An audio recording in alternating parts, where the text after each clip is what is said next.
Reading with your kids.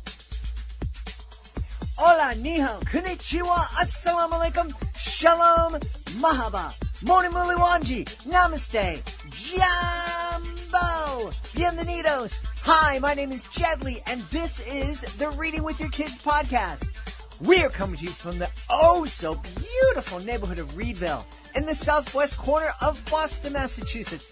We're so delighted and so very honored and so wicked happy that you're joining us in our mission to help families grow closer through reading. Please be sure to subscribe to the show on the iHeartRadio app, on Spotify, Amazon Music, Apple Podcasts, Google Podcasts, Stitcher Radio, wherever you find your podcasts. Our guest today is Bonnie Bridgman. She is here to celebrate Clara Claus Saves Easter. Before we invite Bonnie into the studio, we want to let you know that this episode of the Reading with Your Kids podcast is brought to you by the Power of series by Ruth Maley. All three of these books are Reading with Your Kids Certified Great Read. Book number 1, The Power of Positivity, The ABCs of a Pandemic. Book number 2, The Power of Kindness Through the Eyes of Children. And book number 3, The Power of Gratitude, Unlocking Hidden Treasures. These are 3 wonderful picture books that inspire kids to be positive, to be kind, and to live gratefully. All written by our friend Ruth Maley. All 3 books are Reading with Your Kids Certified Great Reads and would be a wonderful addition to your family library. You're going to love Orbit. You're going to love the stories. And speaking of our Certified Great Read program, we want to let you know we have a brand new Reading with Your Kids Certified Great Read. The Adventures of Augie Otter, It's Okay to Be You, is a wonderful picture book written by Paul DePietro, filled with beautifully illustrated pictures and simple text. This book is an absolute treat for children and adults alike, charming from the very start. This whimsical illustrated story follows Augie Otter, who gets laughed at because he's different. All the other otters in this class make fun of Augie when he collects and categorizes shells and spins around and around to help focus and relax. His mother helps Augie realize that everyone is special, everyone is unique, and it's okay to be different. It's okay to be you. The Adventures of Augie Otter, It's Okay to Be You, cleverly delivers the important messages of acceptance, understanding, and confidence in an easy, child-friendly format. We love The Adventures of Augie Otter, It's Okay to Be You by Paul DePietro, our latest Reading with Your Kids Certified Great Read. Joining us right now from Hampshire, right outside of London in the United Kingdom. Our guest today is here to celebrate her wonderful chapter book. It's called Clara Claus Saves Easter. Please welcome to the show, Bonnie Bridgman. Hey, Bonnie, how are you? I'm good, thank you, Jed. How are you? I'm wonderful. I'm excited to have you on. We're right now recording this right between Christmas and Easter, and this sounds like a really fun mashup of those 2 holidays. It is. I have a book called Clara Claus Saves Christmas. Obviously, it's Christmas themed, and they asked me to write an Easter book, and it blew my mind that I could take a character from the North Pole and put them in a spring situation. But actually, the feedback has been brilliant. I had so much fun, and so we're away from the North Pole with this book. We're very much surrounded by spring, surrounded by forests and flowers and rain. It's set in England. We have rain, I'm afraid, a lot of it, but it's a very blossom-filled adventure with trains and gnomes and rabbits and squirrels, and it was a lot of fun to write. So much fun to write. That sounds wonderful. What a delightful... What a delight it must have been for you to take this character, Clara Claus, that you were very familiar with, and transport her to a new part of the world and a new season. Yeah, it was a lot harder than I thought it was going to be. I adore Christmas. We don't quite do Christmas as brilliantly as you do in America, but my goodness, I wish we did. I love it. I love the magic of the season. I just feel like there's magic in the air at Christmas. And I didn't know how I was going to do that. But it turns out that I knew it anyway, but spring is magic enough. The feeling in the air at spring, not just the pollen, but the feeling in the air at spring of the buds on the trees, and you finally see green and glimmers of sun, and finally the nights are getting a little bit lighter and a little bit longer. That in itself is magical. And when my daughter was a lot younger, we went for a lot of walks. Most parents will be familiar with a lot of walks outside. And I kept seeing markings on trees, and I thought, oh, I wonder if that means something lives in a tree. So obviously I had to have a creature that lived in a tree. And I realised that actually the most magical thing we have is Mother Nature herself. So it started off hard. It was a lot of hard work, but I think it paid off. It was fun. Awesome. And there's a train, an indoor train. I'll let you read it. Indoor train. This sounds... I know, in a tree. I can't talk highly enough about it. On a gnome. Well, tell us a little bit about Clara herself. So I love Clara, not just because I wrote her, but I love the fact that she never gives up. She always has hope, and I think that is really important. In book one, so her and her brother Nick are very different. And in book one, she has to tell Nick that children of the world need hope. I think we all need hope. If not, we give up, don't we? If there's nothing to work for, we give up. And Nick is a very black and white character. Wrong is wrong, right is right, doesn't see the middle in between, and Clara does. But what I love most about Clara, and really both of them as siblings, is that they complement each other so much. Clara will never give up. She rallies people. She saves Easter, and she saved Christmas before. She is that person, but she does need her brother every now and then to go, do you know what, you can do this, it's fine.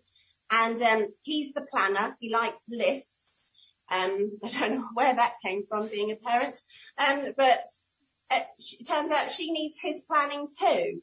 And essentially, although it is a fun adventure, and it's a mystery slightly, this one, it's a page turner, it's exciting, it's funny, but ultimately it's about working together as a team, and that we're all going to have different strengths.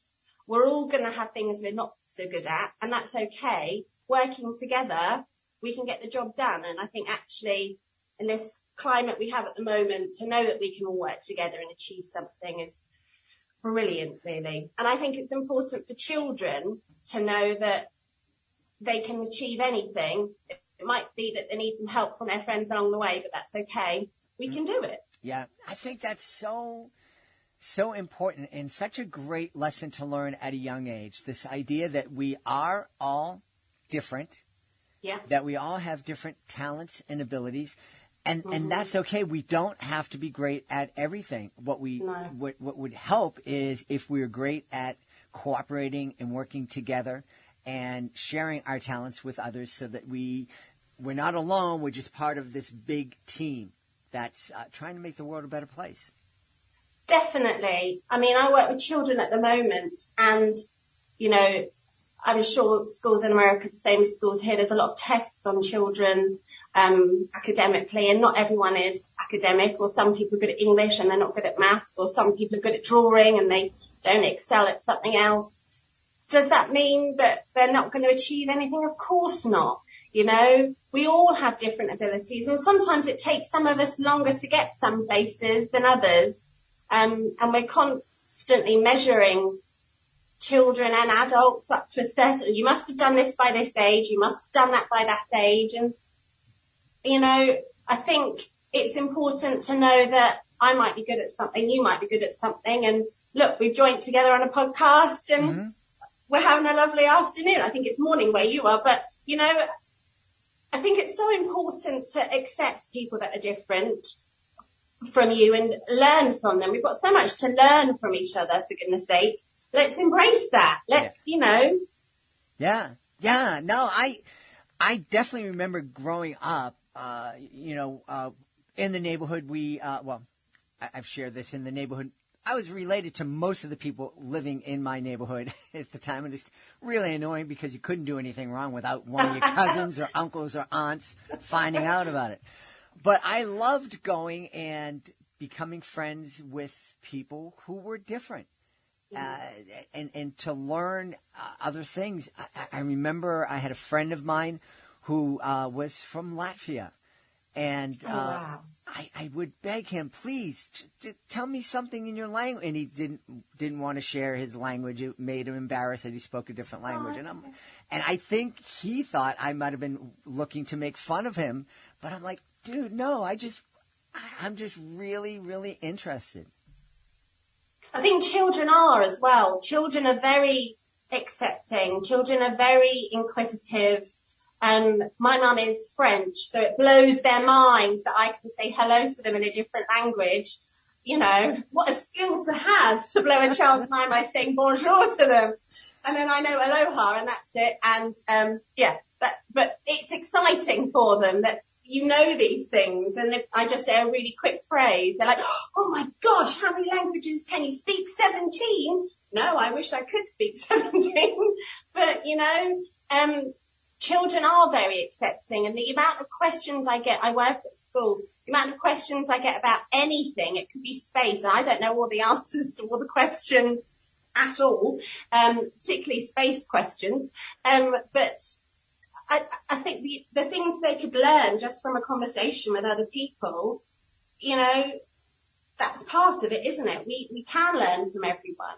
Yeah. We might not always like what we learn, we might not always get on all the time, like Clara doesn't always get on with Nick. I'm sure you don't always get on with your family, but we have common ground. So it is important to accept that we're different, but the same ultimately. Yeah. We're all just trying to get by, aren't we? Yeah, yeah. And I like too that idea of helping kids understand that it's okay to disagree. Yeah. One of the things that really concerns me, I don't know what it's like in the UK, but here it seems not so much kids, but it seems like grown-ups have a really hard time agreeing to disagree. Yeah. You know, it is the same here. yeah. We just got this thing. What? You said that? You made you off. Be gone. Off with your head. We can't have a culture, a society, without being able to accept that people see things differently, that people have different solutions to different issues, and that doesn't make them a bad person, doesn't make them evil. It just makes them different. Yeah, I also think it's important to be able to have a dialogue. I know certain topics are very argument-inducing. People feel very passionate about things, as they should, but we should also be able to have a conversation.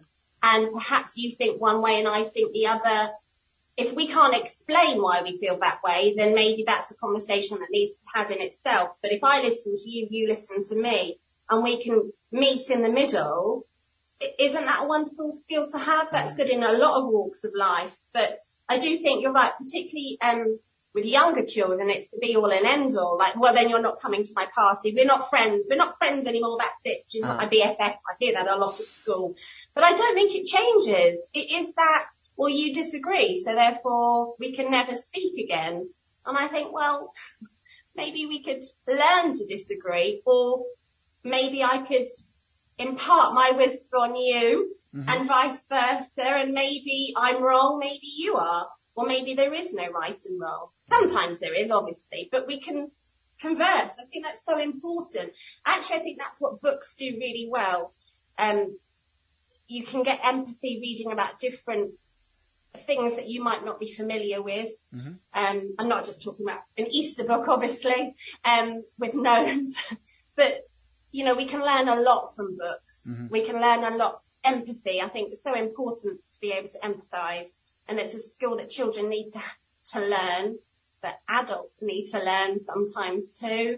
A lot of the time, adults need to learn it, and to be able to accept different information. Yeah. You know, I think books are a great way for somebody to explore a different perspective It's a lot safer than doing it live and in person. Yeah. You know, it gives you thinking time as well. Sometimes I might react to something that I read or to something that you say, and I might lash out. I might go, no, that's ridiculous, or storm off or whatever. But if I'm reading it, sometimes it takes time to settle in, and I could think about it and go, actually, I still disagree, or actually, that makes a lot of sense, or I finally see that point of view, which I've never understood before. It is important to have that settling time, I think, because, you know, our emotions can take over and things can get quite inflammatory when maybe if we took a step back and listened and tried to understand, which I think you're right, in a text form, I think it allows us to do so, doesn't it? Because it's slightly further away from us. Now, I was reading on your website, you've kind of been all about story for most of your life. You have a background as an actress. Yeah. What was it like? It. What was it like going from the person who was acting out somebody's story to being the person who is creating the stories? It was actually quite a natural swap. Acting, I did mostly theatre acting, so it's long days rehearsing in the days, long evenings, late evenings, travelling on tour. And I had my daughter, my father had passed away, and then I had my daughter, and I decided that I wanted to spend the time with her,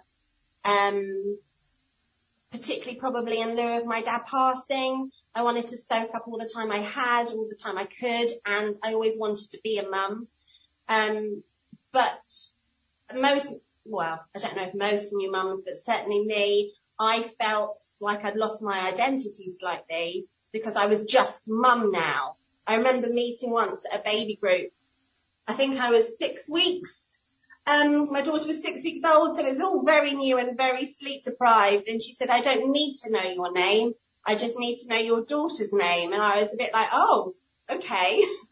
So it made me feel like I was nothing. And so it takes a while, I think, to find out who you are again as a mum, probably as a parent as well. I don't know on the dad side of it. But certainly for me. And then I knew I couldn't act. So then I was lost. What did I do? And I remember my daughter was a very bad sleeper. So I had her on me. I couldn't put her down. She was that child, very colicky. And I was sat with my phone in my hand, and I was like, what do I do? The remote control was somewhere else. I couldn't even reach my cup of tea. I'm English. It's very important to have a cup of tea. So I couldn't get that. And I thought, what do I do? And then I just started to make up stories. I used to write before I acted. I loved it as a child. But I never thought of it as a career. Weirdly, I thought acting was a career more than writing was a career. I don't know why. Acting's probably a lot more glamorous, isn't it? Although it isn't, but not at all. But to a 16-year-old, when you're making these decisions, it's very glamorous. And I didn't even think about writing as a career. And then I wrote picture books. First of all, I wrote poems, rhyming. Anyone who's done any rhyming will know how difficult it is. So I started off rhyming thinking, oh, I'm really good at this. And actually it was mediocre at best. But I did get a picture book published, not rhyming. And then, my chapter books, as you would call them. But it took a long time, I think, to build confidence and to find a place where I finally let my head go. And I think acting actually helped a lot because I could, like, I know Clara inside and out. I know her character as an actor would know their character. I know Nick's character. And I think the characters are not the most important part of the story, but they drive the story for me. Mm-hmm. There wouldn't be a story if it wasn't for the characters. And so I think acting helped. It did take a long time, I think, for confidence and for a new mum to find her way. But my daughter's nearly 12 now, so that's how long it's taken. I took my time. Well, that's the best things take time. Yeah. Acting is writing is a craft, acting is a craft too, but it does take a long time, definitely. Absolutely. You know, it's funny you're talking about people having this vision that acting is a very glamorous thing, and being on the road as a musician, and in my case, as a magician. And wow. I remember people go, "Oh, it's so cool. You get to travel all around the country. You get to see so many things." And I go, "Yeah, I get to see the inside of my van, the school that I show up in the morning, and pack up the van, and maybe go to a gym, and then to a hotel, and then do it again." So it's not a lot of glamour there. No, it's quite lonely. Sometimes it's very, very, very, very long hours, and it's great. But if you wish you were somewhere else, like at home with your children or your family, or with your dog or your cat, whatever, then part of you is always going to be somewhere else. I think you have to throw yourself in to acting, and it isn't Hollywood, and it isn't glamour, particularly theatre, backstage of theatres. Oh my goodness. And I loved it. Please don't get me wrong, I did, but I can do it all in the safety of one room now. I can create it all. Well, speaking of creating, so far Clara has saved Christmas and Easter. Yeah. Is Clara going to be called upon to save any other special events, special days? Not yet, no. People keep asking me if she's going to save Halloween. No plans. I don't want children to be scared of every holiday in case there's a problem and Clara needs to save it. So she's fine for a while. We'll see what happens. I've been busy writing different characters. They took over my brain, and I wrote those instead. And I've just started something new, which is making me excited, which is all you can ask for when you write. Because obviously you never know where it's going to go, do you? Yeah. So no plans as yet, but I do keep tagging my publisher in all the requests. So we'll see. Hey, you spoke about character just real quickly, and knowing Nick and knowing Clara and really getting inside them. Have you had the experience where you created a character and you got to know that character, and then at some point you said, "Yeah, I don't like this character, and I'm not going to write about it.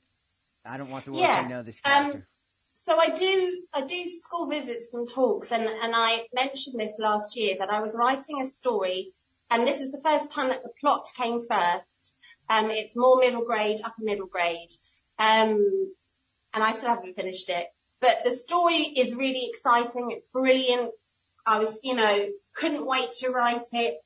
And I got my characters' names and I got to know my characters, and it just wasn't happening. I did a really detailed plot, like I knew what was happening at each step. Sometimes I just write and I don't have to worry about plotting, but I did everything by the book as it should be. And I just couldn't do it. And I knew my character. I gave her different things to give her different layers, and I felt sorry for her. I think I just didn't connect enough to her.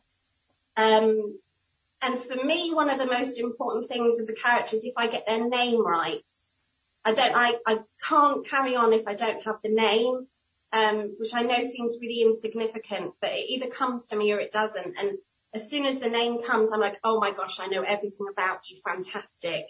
So when I was writing Clara Claus stories, I actually was trying to write about Nick. And Clara came through and I was like, no, this is the story you're telling. And I shall obey you, Clara. And I said, that's how that happened. So Nick was sort of sidestepped. He's in this one more, don't feel sorry for him.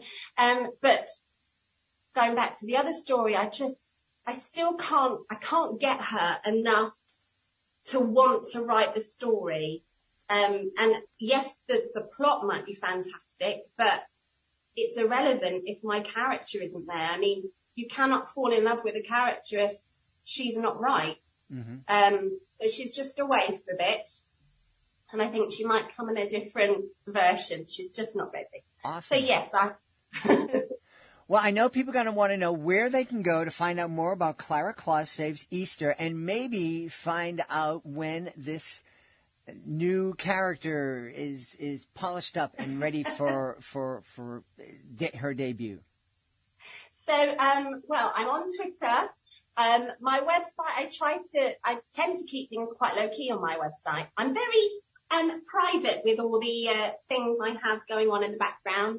I don't want to jinx it. I'm quite superstitious. I think that must be the actor in me. I don't like to say things until it's all signed and you've been told you're allowed to say things.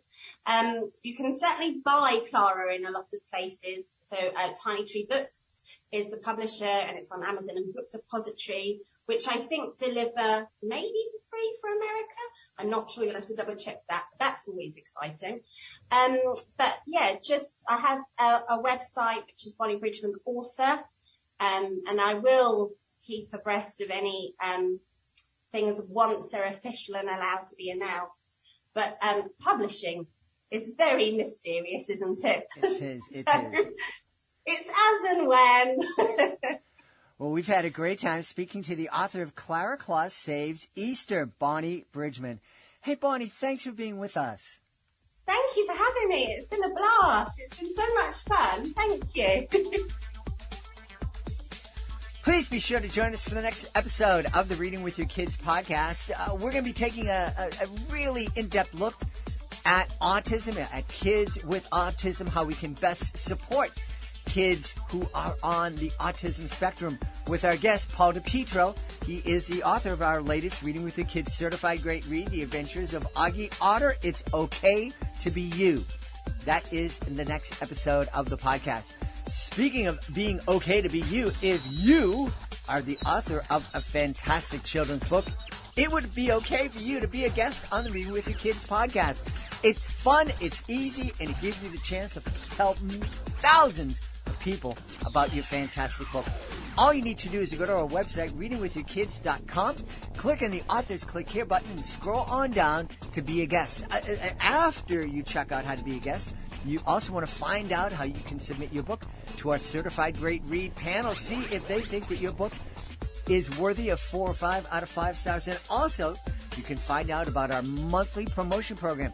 Discover how we can celebrate your book with commercials on the podcast, with messages to our 77,000 social media followers, and also have your book displayed on our nationwide network of digital pedestrian billboards. Learn all that and more at readingwithyourkids.com.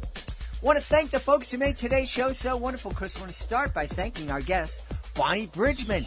Please be sure to check out Clara Claus Saves Easter. I also want to thank my team, Fatima Khan, Rory Grady, Skylar Strauss. I want to thank my beautiful wife for all the support she gives me. Most of all, we all want to thank you. Thank you so much for taking the time to join us today. And as always, thank you so very much for taking the time to make the world a better place by reading with your kids. I'll be looking for you in the next edition of the Reading with Your Kids podcast.